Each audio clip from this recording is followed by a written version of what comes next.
سنو، یہ ممبئی میں جمعے کی نماز میں امام صاحب نے اعلان کیا کہ بھائی یہ جو صحن ہے، یہ صحن میں چھپر ڈالنا ہے. لوگ دھوپ میں نماز پڑھتے ہیں، 2 سے 2.5 لاکھ روپے خرچہ ہے. تو اگلے جمعے کو آپ لوگ نماز پڑھنے آئیے گا نا، تو تھوڑا سا رقم بڑھا کر لے کے آئیے گا تاکہ وہ چھپر کا انتظام ہو جائے. نماز ختم ہو گئی، لوگ اپنے گھر چلے گئے. عصر کے ٹائم دیکھتے ہیں ایک آدمی، غریب آدمی، بدن میں میلا کچیلا کپڑا پہنے ہوئے، سر پہ گمچھا باندھا ہوا، ساتھ میں اپنی بیوی کو لے کے مسجد آیا. مؤذن صاحب سے بولا کہ امام صاحب کہاں ہیں؟ تو مؤذن صاحب بولا کہ بھیک مانگنے آئے ہو؟ بولا نہیں، ہم بھکاری نہیں ہیں، امام صاحب سے ملنا ہے. بولا نہیں، امام صاحب نہیں ملے گا کسی سے، سوئے ہوئے امام صاحب. تو یہ آدمی بولا کہ سنو، امام صاحب اعلان کیا تھا 2.5 لاکھ روپے چاہیے چھپر ڈالنے کے لیے، وہ ٹکا لے کے ہم آئے ہیں.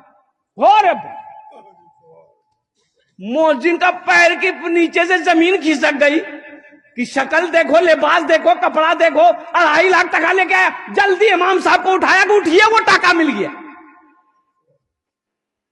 امام صاحب دروازہ کھولا، سلام دعا ہوئی، بٹھایا. امام صاحب بھی اس کی حلیہ کو دیکھ کے تعجب ہو گئے. بولے بھائی پیسہ تم لایا کہاں سے؟ بولا حضرت لایا کہاں سے، ہم اپنے گھر سے لائے. وہ آپ میری شکل، میرے لباس کو دیکھ رہے ہیں نا.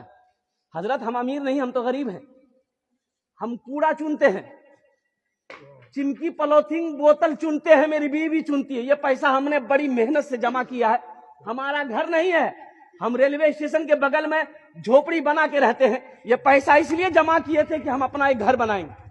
لیکن جمعے کی نماز آپ کے پیچھے پڑھتے ہیں، آپ نے جو اعلان کیا نا، ہم اپنی بیوی سے جا کے مشورہ کیے تو میری بیوی بولی کہ جس طریقے سے ہم لوگ رہ رہے ہیں 2 4 5 سال اور رہ لیں گے، لیکن لوگ نماز پڑھے، دھوپ میں نہ پڑھے، وہاں سایہ ہو.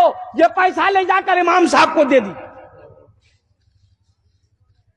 اور سنو، امام صاحب بولا کہ نہیں بھائی، یہ پیسہ تو ہم ایسے نہیں لے سکتے، ہم صدر کو بلائیں گے، سیکریٹری کو بلائیں گے، خزانچی کو بلائیں گے. پورے محلے والا جمع ہو گیا. تو محلے والوں نے کہا کہ بڑی شرم کی بات ہے، یہ غریب آدمی 2.5 لاکھ روپیہ اکیلے دے رہا، وہ بھی کوڑا چننے والا. ہم لوگ اتنا زمیندار ہیں، کروڑ پتی ہیں، بلڈنگ والا ہیں، یہ تو شرم کی بات ہے.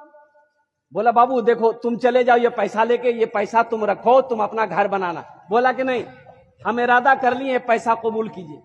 بولا اچھا ٹھیک، بیٹھو بیٹھو. اب محلے والے آپس میں مشورہ چندہ کرنا شروع کر دیا. بھائی تم کتنا دے گا؟ بولا ہم 20. تم کتنا دے گا؟ ہم 30,000 دے گا. تم کتنا دے گا؟ ہم 25,000 دے گا. چندہ کرتے کرتے پورے محلے میں 5 لاکھ چندہ ہوا. کتنا چندہ ہوا؟ ارے زور سے بولو. 5 لاکھ چندہ ہو گیا. 5 لاکھ چندہ ہو گیا، جمع ہو گیا. اب امام صاحب نے کہا کہ تم کتنا دو گے مسجد میں؟ بولا ہم 2.5 لاکھ لائے ہیں. بولا کہ 2.5 لاکھ لاؤ. 2.5 لاکھ روپیہ اس کا لے لیا، اور یہ 5 لاکھ روپے جو چندہ ہوا اس کے حوالے کر دیا کہ تمہارا پیسہ ہم نے قبول کر لیا ہے، میرا پیسہ تم قبول کر لو، اس پیسے سے اپنا مکان بنا لو.